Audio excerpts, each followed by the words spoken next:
আসসালামু আলাইকুম। ওয়ানডে তো বাস খাইলাম, শেষ ওয়ানডেতে একটু ভালো খেলেছি জিম্বাবুয়ের সাথে।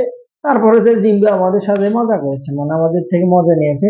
তারপরে সে ম্যাচটা জিতেছি খুব দুর্দান্ত ভাবে, ভালোভাবে জিতেছি, যেটা আমার কাছে মনে হয়েছে যে ভালো দিক। আবার মনে হয়েছে যে জিম্বাবুয়ে তাদের মেন তিনটা বলার রেখে বাংলাদেশের সাথে শেষ ওয়ানডে খেলছে, মানে আকাশ ভরা তারা দেখতে যাবে, যেটা বুঝায় আর কি। সর্বোপরি যদি আমি বাংলাদেশ এবং জিম্বাবুয়ের প্রথম টি-টোয়েন্টিটা কিন্তু মাঠে নামতেছে 15 তারিখ, যেটা কিন্তু হবে 4:30টার দিকে ম্যাচটা, যেখানে কিন্তু আমাদের এখানে ইয়াসির আলী চৌধুরী, যাকে আমরা সংক্ষেপে পাড়া বলে ডাকি, অপরপক্ষে কিন্তু এখানে দলে কিন্তু যোগ দিয়েছে আর নতুন করে যে মোস্তাফিজ ইনজুরিতে আছে, তাসকিন আছে, নাহিদ রানা আছে, আদার্স কিন্তু তারা আছে, এবং ইমন কিন্তু স্পেশালি জয়েন করেছে নতুন করে টি-টোয়েন্টির জন্য। এবং সাইফুদ্দিনের কথা শুনেছি। তো সব মিলিয়ে দেখেন, আপনি যদি বিবেচনা করি, স্পেশাল একটা নাম, একটা ছেলেকে আমি অবশ্যই শুভকামনা যাবো, আব্দুল গাফফার সাকলাইন।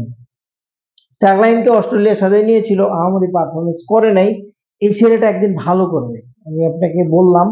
মানে আমি যতদিন হলে খেলা দেখি ভাই, আমি মানে আমার কথা, যে আমার মতে আমি যেটুকু বুঝি সেটা হচ্ছে যে এই গাফফারের দিকে যদি আপনি ভালোভাবে দেখেন, তাকান, এবং তার ঘরোয়া লিগ যদি বলেন, আপনি বিপিএল এর কথা যদি বলেন, কিছুদিন আগে ঘরোয়া লিগে যে পারফরমেন্স করছে আর যে বড় বড় ছক্কা গুলো মারছে ভাই, বিশ্বাস করেন, তার যদি ইন্টারন্যাশনাল ক্রিকেটে আসলে যদি ভয়টা কাটে যায়, বাংলাদেশকে সত্যি ভালো কিছু দেবে। কেন ধৈর্য ধরা লাগবে, ওলপেনা ধৈর্য ধরা লাগবে। তার কিন্তু ইয়র্কার, লাইন লেন, বোলিং যেগুলো আছে সবকিছু ঠিকঠাক আছে, ওলপেনা ধৈর্য ধরলে কিন্তু তার থেকে আমরা ভালো রেজাল্ট বের করে পাবো, ভালো ফল কিন্তু আমরা পাবো আব্দুল গাফফার সাকলাইনের ক্ষেত্রে। সো এই ছেলেটা নিয়ে আমার বেশি একটু আশা আছে। এই সিরিজটাতে, অস্ট্রেলিয়া সিরিজটা যদি চান্স পায় একাদশে, তাহলে যেন ভালো করে, এটাই আমার তার কাছে শুভকামনা থাকবে। অপরপক্ষে সাহেবের কথা যদি বলেন, তানজিদ তামিমের কথা যদি বলেন, একাদশটা সাজাতে গেলে তাদের নামগুলো চলে আসবে, হৃদয়ের কথা চলে আসবে। অপরপক্ষে দেখেন যে কন্ডিশনে সাহেবের পারফরমেন্স ওয়ানডেতে একদম জঘন্য অবস্থা, জঘন্য অবস্থা, যেখানে সৌম্য সরকার কিন্তু যথেষ্ট ভালো পারফরমেন্স করেছে একটা দুইটা ম্যাচে।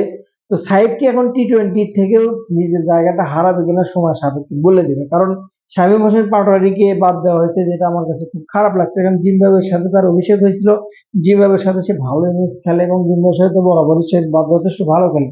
অপরপক্ষে সে এলপিএল অর্থাৎ আহ শ্রীলঙ্কা প্রিমিয়ার লিগেও চান্স পেয়েছিল, সেখানে কিন্তু তাকে খেলতে দেওয়া হয়নি ইন্টারন্যাশনাল ক্রিকেটের জন্য। পরবর্তীতে সেখানে সে খেলতে পারলো না, তারপরে জাতীয় টিম থেকে বাদ পড়লো। তো জানি না আসলে গোপনীয় সংবাদ কি, সে হয়তো বা শ্রীলঙ্কা প্রিমিয়ার লিগে খেলবে কিনা। তো বড় প্রশ্ন যেটা দাঁড়ায়, যে ওয়ানডেতে যে পারফরমেন্স বাংলাদেশ দিয়েছে, যে জঘন্য, মানে আকাশ ভরা তারা যাকে ছেড়ে দিয়েছে, এই এই আকাশ ভরা তারা যদি টি-টোয়েন্টিতেও জিম্বাবুয়ে দেখা, জিম্বাবুয়ে টিমটা যদি আপনি একবার ভালোভাবে তাকান দেখেন, তারা কিন্তু ভয় ডরেন ক্রিকেট খেলা শুরু করছে। এর মেন প্রধান নেতৃত্বে কিন্তু আছে সিকান্দার রাজা। সিকান্দার রাজা কিন্তু যে পরিমাণ সাপোর্ট দিচ্ছে, সিকান্দার রাজা যে পরিমাণ সাপোর্ট জিম্বাবুয়ে টিমকে দিচ্ছে, দেখেন একটা শতকও কিন্তু ওয়ানডেতে চলে আসছে। সো টি-টোয়েন্টিতে বাংলাদেশের জন্য কতটা সহজ হবে না, এটা কিন্তু আপনি ধরে নিতে পারেন। এবং মুজারিবানি কিন্তু দুর্দান্ত ভালো বোলিং আছে, ভালো শেপে আছে, ফর্মে আছে। তো সর্ববিবেচনা যদি করেন, বাংলাদেশের জন্য কিন্তু এই খেলাটা, জিম্বাবুয়ের সাথে যে খেলাটা হবে ফার্স্ট টি-টোয়েন্টি, এটা কিন্তু আদৌ সহজ হবে না। সো পরীক্ষার মোকাবেলা করতে হবে। তবে বাপের দোয়া ক্রিকেট বোর্ড বলে কথা, বাপের দোয়া ক্রিকেট বোর্ড সবসময় এক্সট্রা অর্ডিনারি হয়, বাস খাবি। আমার মন বলছে যে টি-টোয়েন্টি তো জিম্বাবুয়ের সাথে খারাপ উপর বাস খাবে। আমি আপনাকে বললাম, আপনি লিখে নিন, এই কাজটাই হবে। সময় সাপেক্ষে বলে দেবে, অবশ্যই আপডেট দেওয়ার চেষ্টা করব।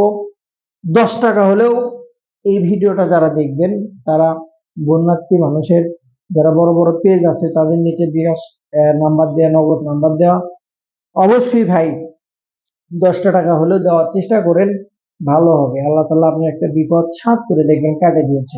চেষ্টা করেন যতটুকু দাওয়াত দেওয়ার। আমি দাওয়াত দিলাম, যেহেতু শরীক হতে পারছি না, ভিডিওর মাধ্যমে জাস্ট একটা দাওয়াত দিলাম। ভালো থাকেন।